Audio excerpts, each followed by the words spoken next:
सारे बच्चे अब लेक्चर अपना नोट करें, जो अभी मैं बताऊँगी वो लेक्चर नोट करना है आपने, मुझे कमेंट्स में दिखाना है कि हमने आज लेक्चर नोट किया है। अस्सलाम वालेकुम बच्चों, कैसे हैं आप सब? उम्मीद है खैरियत से होंगे। आज हम स्टार्ट करेंगे 9th की बायोलॉजी और उसके चैप्टर नंबर 1 है द साइंस ऑफ बायोलॉजी। सबसे पहले आपको पता होना चाहिए कि डेफिनेशन क्या है साइंस की, और फिर हम बायोलॉजी पे आएंगे। साइंस वो नॉलेज होती है जो कि बेस्ड होती है आइडियाज़ पे, ऑब्जर्वेशंस पे, फैक्ट्स पे, एक्सपेरिमेंटेशंस पे। और बायोलॉजी जो है वो स्टडी है लिविंग थिंग्स की। जो वर्ड बायो है इसका मतलब है लिविंग थिंग्स, और लॉजी का मतलब है स्टडी, यानी लिविंग थिंग्स प्लांट है, एनिमल है, इनकी स्टडी को हम कहते हैं बायोलॉजी। बायोलॉजी की कुछ ब्रांचेज़ हैं, उसमें से ज़ूलॉजी है, बॉटनी है। साइंस की ब्रांचेज़ हैं, मेन ब्रांचेज़ हैं, फिज़िक्स है, केमिस्ट्री है, बायोलॉजी है, मैथ है। और बायो की आगे डिफरेंट ब्रांचेज़ हैं, फिर केमिस्ट्री की डिफरेंट ब्रांचेज़ हैं, फिज़िक्स की हैं। हम आगे फिर सबसे पहले जो पढ़ेंगे, अब आपको बायोलॉजी की डेफिनेशन तो समझ आ गई होगी ना कि लिविंग थिंग यानी प्लांट्स और एनिमल्स की स्टडी है, इसको हम कहते हैं बायोलॉजी। अब हम बॉटनी, ज़ूलॉजी, माइक्रो इनकी फील्ड्स पे के ऊपर आते हैं।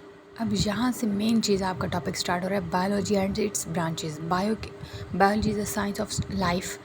The word biology come from two Greek words bios life, logos study. It explore the structure, function, interaction of living organism, यानी लिविंग थिंग्स के स्ट्रक्चर देखते हैं, फंक्शंस देखते हैं।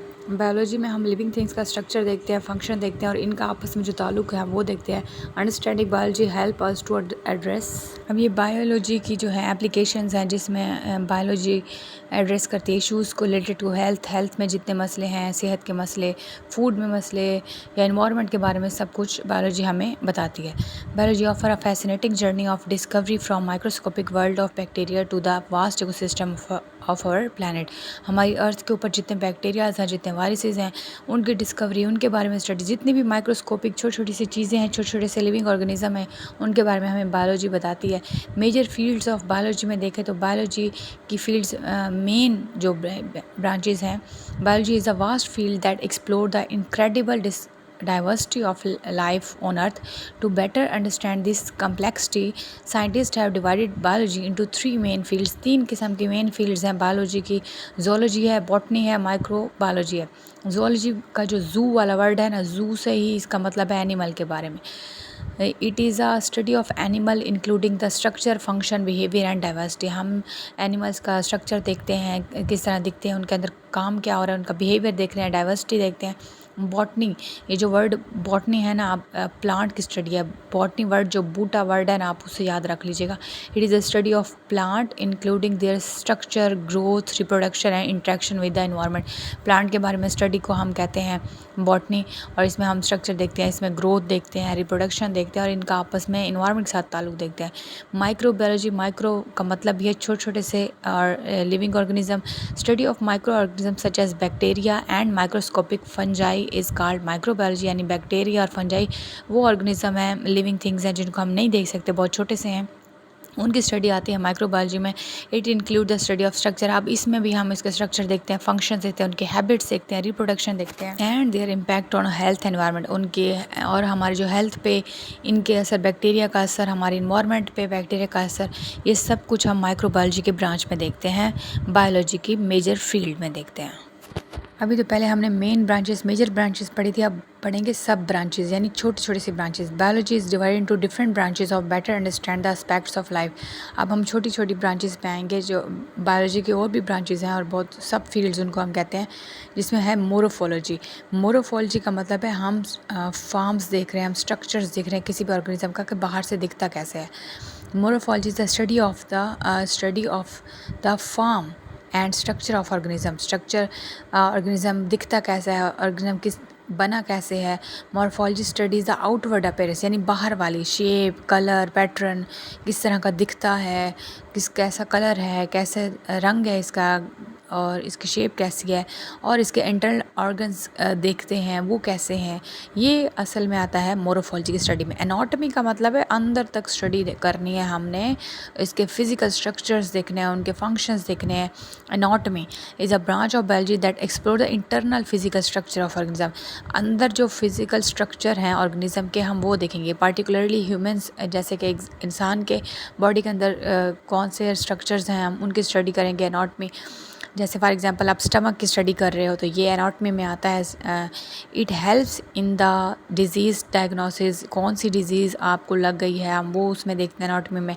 मेडिकल डिवाइसेस में development, improving quality of life, study of organ of the digestive system, इसमें जो है इट हेल्प से इसका यूज़ आ रहा है, एनाटॉमी का यूज़ आ रहा है। It helps in the disease diagnose, जो आपको बीमारी अगर लगी है तो उसका अब इलाज कौन सा होगा, बीमारियों के लिए इंस्ट्रूमेंट्स, ऑपरेशन के लिए इंस्ट्रूमेंट्स कौन से।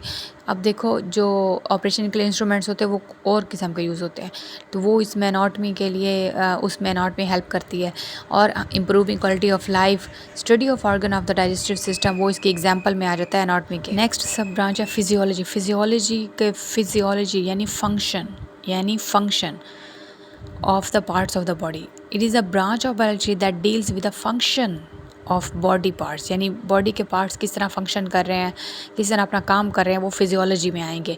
For example how the blood circulatory system transport vital substances through out the body, यानी अब यहाँ से डेफिनेशन, यहाँ पे एग्जांपल स्टार्ट हो रही है फिजियोलॉजी की, यानी ब्लड किस तरह अपना काम करता है। ब्लड जो है हमारी पूरी बॉडी के अंदर सर्कुलेट करता है, तो ये कैसे जो है न्यूट्रिएंट्स पहुंचाता है हर एक सेल तक। हिस्टोलॉजी टिश्यूज़ की स्टडी है, the microscopic study of tissues. अब यहाँ पे जो है इसकी tissues are group of cells that have similar function. अब टिश्यूज़ की यहाँ पे डेफिनेशन है कि व्हाट आर टिश्यूज़, तो आप लिख सकते हो tissues are group of cells that have similar functions. Tissues examination help in, अब टिश्यू का फ़ायदा क्या है, अब हिस्टोलॉजी का फ़ायदा क्या है, help in the disease diagnosis. अगर आपको मर्ज़ कोई लगा है, आपको बीमारी लगी है तो उसका तशख़ीस करेंगे, डायग्नोसिस करेंगे। ड्रग स्टडीज़, कौन सी दवाई जो है वो किस बीमारी के लिए है उसकी स्टडी हिस्टोलॉजी में आती है। और understanding organ structure and function, organ का स्ट्रक्चर, ऑर्गन कौन कैसा काम कर रहा है, कौन सा ऑर्गन कैसा काम कर रहा है, ये भी हिस्टोलॉजी में आता है। नेक्स्ट है साइटोलॉजी। साइटोलॉजी का वर्ड सेल से निकला है। It is the study of cell, the building blocks of life, यानी बिल्डिंग ब्लॉक का मतलब है कि जो लाइफ है वो स्टार्ट ही सेल से होते हैं। सेल्स हैं, फिर मिलकर टिश्यूज़ बनाते हैं, फिर ऑर्गन सिस्टम्स, फिर एक ऑर्गेनिज्म बनता है। साइटोलॉजिस्ट यानी वो लोग जो स्टडी करते हैं सेल्स की, तो उसको हम साइटोलॉजिस्ट कहते हैं। Unreveal the fundamental structures of cell and their organelles, जितने भी ऑर्गेनेलिज पाए जाते हैं सेल्स के अंदर उनकी स्टडी करते हैं। They also study the mechanism of cell division, cell divide कैसे कर रहा है, सेल का फंक्शन क्या है, सेल के अंदर कौन कौन से ऑर्गेनेलिज हैं, और ये हम पढ़ते हैं साइटोलॉजी में। ब्लू ब्लॉक में सामने आपको 30 ट्रिलियन सेल्स हैं जो आपकी बॉडी के अंदर है, ये MCQs है आपका। नेक्स्ट है molecular biology, deals with the study of biological molecules. अब इसमें हमने मॉलिक्यूल्स की स्टडी कर रहे हैं, कौन से मॉलिक्यूल जो बायोलॉजिकल मॉलिक्यूल्स हैं, कौन कौन से हैं वो, carbohydrates, proteins, lipids, nucleic acids. अभी जितने लिविंग थिंग्स के अंदर मॉलिक्यूल्स हैं, प्रोटीन्स, लिपिड्स, न्यूक्लिक एसिड्स, ये उनकी स्टडी को हम कहते हैं मॉलिक्यूलर बायोलॉजी में उसकी स्टडी करते हैं। ये also study the fundamental life process, अब लाइफ के अंदर कितने प्रोसेस हो रहे हैं। ड्रग्स यानी मेडिसिन कैसे बनती हैं, मेडिसिन के अंदर कैसे ये यूज़ हो रहे हैं, कार्बोहाइड्रेट्स, प्रोटीन्स वगैरह। और क्रिएट जेनेटिकली मॉडिफाइड ऑर्गेनिज्म, और यानी कि 8th क्लास में आप लोगों ने पढ़ा होगा बायोटेक्नोलॉजी वाले चैप्टर में कि जेनेटिकली मॉडिफाइड ऑर्गेनिज्म क्या होता है, जिसमें हमने न्यू ऑर्गेनिज्म की जीन हम जिसमें इंसर्ट करते थे, तो वो जो ऑर्गेनिज्म बनता था वो जेनेटिकली मॉडिफाइड था। तो ये भी उसकी स्टडी में आते हैं मॉलिक्यूलर बायोलॉजी में। एम्ब्रियोलॉजी क्या है कि it is study of process of development of organism किस तरह बन रहा है उसकी स्टडी को हम करते हैं। डेवलपमेंट ऑफ ऑर्गेनिज्म एक किस तरह बनता है एक फर्टिलाइज एग से, ये हम उसकी स्टडी करेंगे एम्ब्रियोलॉजी में। In this branch scientist study जो टिश्यूज़ की स्टडी करते हैं, ऑर्गन फॉर्मेशन किस तरह के ऑर्गन बन रहे हैं, आइडेंटिफाई बर्थ डिफेक्ट्स और डेवलपमेंट मेडिकल ट्रीटमेंट्स, ये हम एम्ब्रियोलॉजी में पढ़ते हैं। जेनेटिक्स क्या है, एक स्टडी है, ब्रांच है बायोलॉजी की that deals study of transfer of characters from parents to offspring. Genetics ऐसी ब्रांच है जिसमें आपने 8th क्लास में भी ये बात पढ़ी थी कि कैसे करेक्टरिस्टिक्स ट्रांसफ़र होते हैं पेरेंट्स से ऑफस्प्रिंग में, तो वो जेनेटिक्स में, वो जीन्स में हम स्टडी करते हैं। तो जेनेटिक्स एक ऐसी ब्रांच है। In genetics scientist also study the causes of genetic disease and develop better variations of plants and animals. इसमें जो जेनेटिक्स की जो ब्रांच है बायोलॉजी की। इसमें साइंटिस्ट जो है वो डिज़ीज़ अगर कोई जीन में डिफेक्ट है तो उसकी स्टडी करेंगे और बेटर डेवलपमेंट हो सके जीन्स की प्लांट्स और एनिमल्स में, तो ये इसके ऊपर काम करते हैं जेनेटिक्स की फील्ड में। उसके बाद पैलेंटोलॉजी है। पैलेंटोलॉजी असल में फॉसिल की स्टडी होती है। It is a branch of biology that deals with the study of fossils. The examination of fossils help scientist to know the evolutionary history of organism. इसमें फॉसिल्स देखे जाते हैं, वो जो पुराने दौर में जो बाकियात थे जानदारों की, अगर हड्डियाँ और वो मिलती हैं, जिस तरह पुराने दौर में जो है डायनासोर के जो स्केलेटन मिले थे, तो उससे वो पैलेंटोलॉजी की फील्ड में फिर आता है कि वहाँ से साइंटिस्ट को पता चलता है कि ये इतने साल 100 सालों पुराने, इतने हज़ार साल पुराने ये जानदार थे। फॉर एग्जांपल डायनासोर, यहाँ पे बता भी रहे हैं, dinosaur fossils provide the evidence of giant reptiles that roamed the earth millions of years ago. Millions, लाखों साल पहले जो थे बड़े रेप्टाइल्स जो थे वो घूमते थे अर्थ पे। तो उनके जब उनके स्केलेटन इन्हें मिले तो वो पैलेंटोलॉजी की ही फील्ड में थे। फील्ड में ही पता चला कि ये इतने लाखों सालों पुराने थे, ऑर्गेनिज्म थे। यहाँ पे ब्लू ब्लॉक में है कि fossils are the remains of plants and animals. Fossils, यहाँ पे आपका शॉर्ट क्वेश्चन भी आ सकते हैं कि व्हाट आर फॉसिल्स। फॉसिल्स है remains of plants and animals, वो जो जानदारों यानी में पौधों और जानवरों की जो बाकियात हैं प्रिजर्व होती हैं रॉक्स में एंड इधर geological formations. The oldest known fossils is the cyanobacterium estimated to be 3.5 billion years ago. यानी साइनोबैक्टीरियम एक बैक्टीरिया की ही टाइप है और 3.5 बिलियन ईयर्स ओल्ड, वो इतना पुराना था जो कि साइंटिस्ट को फॉसिल्स की फॉर्म में मिला पैलेंटोलॉजी की फील्ड में। यहाँ पे टेक्सोनमी है। टेक्सोनमी का मतलब है कि साइंटिफिक नेम देना ऑर्गेनिज्म को। It is the branch of biology that deals with the classification of organism into groups और basis of similarities and differences. अब आप देखो तो आपके स्कूल में बच्चे होते हैं, कुछ 6 क्लास के होते हैं, कुछ 7 क्लास के होते हैं, कुछ 8 क्लास के होते हैं। अब सबको इकट्ठा तो नहीं रख सकते ना, तो इसलिए साइंटिस्ट को भी कुछ के जो प्रॉपर्टीज़ हैं वो एक जैसी नज़र आती थी, कुछ एक जैसे नज़र आते थे, कुछ डिफरेंट नज़र आते थे, तो उन्होंने ग्रुप्स बनाए। फिर ग्रुप्स में हर एक ग्रुप का नाम रखा। तो ये जो फील्ड थी ये टेक्सोनमी है। Classification of organism help to organize and understand the diversity of life, identify new species and study evolution relationship। तो इससे फिर फ़ायदा क्या हुआ कि इससे हम ऑर्गेनिज़म की जो है वो डाइवर्सिटी, कितनी किस्मों के हैं, कौन सी न्यू स्पीशीज़ हैं और इनके एवोल्यूशन रिलेशनशिप ये कहाँ से आए, सब कुछ इसके बारे में टेक्सोनॉमी में पढ़ते हैं। इकोलॉजी क्या है? ये इकोसिस्टम के बारे में स्टडी है, एनवायरनमेंट के बारे में स्टडी है। The branch of biology that deals with the relationship between the organism and environment. एक ऑर्गेनिज्म का, जानदार का माहौल के साथ जो भी ताल्लुक़ है वो इकोलॉजी में आता है, इकोलॉजी में आता है। इकोलॉजी हेल्प टू कंजर्व, यहाँ से इसका यूज़ आ रहा है। Biodiversity and addresses environmental problems, ये हेल्प करती है हमें बायोडाइवर्सिटी को, जानदारों को बायोडाइवर्सिटी कंजर्व करने के लिए, बचाने के लिए, सेफ रखने के लिए, और इन्वायरमेंटल प्रॉब्लम्स को भी, मसलों को भी ये हल करती है इन्वायरमेंट के अंदर जितने होते हैं। Food chain for instant illustrate that interconnection of organism for energy and nutrient. यहाँ पे इकोसिस्टम की एग्जांपल है कि फूड चेन यानी कि खुराक जो है वो एक ऑर्गेनिज्म से दूसरे ऑर्गेनिज्म में, और फिर उसके एनर्जी, न्यूट्रिएंट्स वो कैसे मुंतकिल होते हैं, ये इकोलॉजी में आता है। मैरीन बायोलॉजी, समंदरों के बारे में, जितने भी लिविंग ऑर्गेनिज्म समंदरों के अंदर रहते हैं, ये उनकी स्टडी है। It is the branch of biology that deals with the study of life in oceans.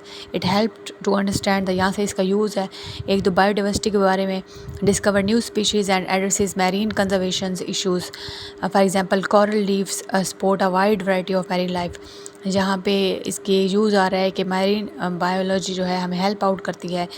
समंदरों के अंदर जितनी स्पीशीज़ हैं, कौन सी न्यू स्पीशीज़ हैं, उनके मसले कौन से हैं, और कोरल लीफ किस तरह सपोर्ट करती है मैरीन लाइफ को। एग्जांपल यहाँ पे कोरल लीव्स हैं। Coral reefs support a wide variety of marine life के, किस तरह वो सपोर्ट करती है मैरीन लाइफ को। तो ये मैरीन बायोलॉजी में आता है। उसके बाद पैथोलॉजी है। पैथोलॉजी पैथोजन जो डिजीज़ काजिंग ऑर्गेनिज्म है उनकी स्टडी है। Study of disease that cause affects. Pathology helps to disease diagnosis, prevention and treatment. Pathology help out करती है कि कौन सी बीमारी कौन से जरासीमों की वजह से लगी है, ये कौन से पीछे जरासीम्स हैं, अब इनका इलाज क्या है, इनकी रोकथाम कैसे की जाती है। फॉर एग्जांपल पैथोलॉजिस्ट कौन से होते हैं? जो स्टडी करते हैं, जो जर्म्स के ऊपर स्टडी करते हैं, उनको हम पैथोलॉजिस्ट कहते हैं। वो studies how the uncontrolled division that spread the of cells cause cancer। Pathologist study करते हैं कि हम कैसे जो है अनकंट्रोल्ड यानी कि कैंसर काजिंग जो सेल्स होते हैं, ट्यूमर्स होते हैं, उसको फैलाव को कैसे रोकना है, उनकी डिवीजन को कैसे रोकना है, वो पैथोलॉजी में आता है। इम्यूनोलॉजी इम्यून सिस्टम के बारे में है, branch of in which we study the components of the immune system and the role against disease. Immune system के बारे में, उनके कौन से कंपोनेंट्स हैं, उनके बारे में स्टडी करते हैं। इम्यूनोलॉजिस्ट वो होते हैं जो इम्यून की स्टडी करते हैं, इम्यून सिस्टम के ऊपर स्टडी करते हैं, टू डेवलप वैक्सीन्स बनाते हैं, ट्रीटमेंट ऑटो इम्यून डिजीज़, जो अंदर आपके बॉडी के अंदर बीमारियाँ लग जाती हैं, and improve immune response to infections, आपके इम्यून सिस्टम को स्ट्रॉन्ग करती हैं ताकि अच्छा रिस्पॉन्स आए, अच्छा रद्द-ए-अमल आए। जब भी कोई जरासीम आपकी बॉडी के अंदर एंटर हो तो ये उसके ख़िलाफ़ मुज़ाहमत कर सकें। फार्माकोलॉजी ये स्टडी है ड्रग्स की, मेडिसिन के बारे में है, उनका इफ़ेक्ट्स हमारी बॉडी पे, और ये इसका यूज़ यहाँ से है कि help the development of new drugs. For example new antibiotics are developed that are used to kill bacteria and treat bacterial infections. ये न्यू दवाइयाँ किस तरह बनती हैं, एंड फॉर एग्जांपल यहाँ एंटीबायोटिक्स एक दवाई है जो कि किल करती है बैक्टीरिया को और बैक्टीरियल इन्फेक्शंस को ट्रीट करती है। These are just a few of many branches of biology. ये तो सिर्फ चंद ब्रांचेस थी। Each branch offer unique insights into the fascinating world of life. फिर यहाँ लास्ट लाइन में बता रहे हैं कि हर जो ब्रांच है बायोलॉजी की उसकी एक अपनी खूबसूरती है, वो किस तरह अर्थ के ऊपर जो है अपना रोल प्ले कर रही है। ठीक है, तो ये ब्रांचेस सारी मोस्ट इंपॉर्टेंट है, सारी आसान है, आसान वर्डिंग में आप याद करें इसको। अपनी पहली जो लाइन है वो डेफिनेशन की है, दूसरी लाइन जो है वो यूज़ की है, तीसरी लाइन में कहीं कहीं पे एग्जाम्पल आ जाती है तो वो आप कर लें। आप अपने नोट्स खुद बनाएं। जब आप खुद नोट नहीं करेंगे लेक्चर तब तक आपको नहीं समझ आएगी। मैं भी जब थी ना, मैं भी अपने नोट्स खुद बनाती थी, इसलिए मुझे जल्दी याद हो जाता था, तो आप भी खुद बनाएं। अच्छा, कोई बात समझ ना आए ज़रूर पूछिएगा। मिलते हैं नेक्स्ट लेक्चर में। चैनल को सब्सक्राइब कर दें, वीडियो को लाइक कर दें, कमेंट कर दें, शेयर कर दें। Thank you so much. अल्लाह हाफिज़।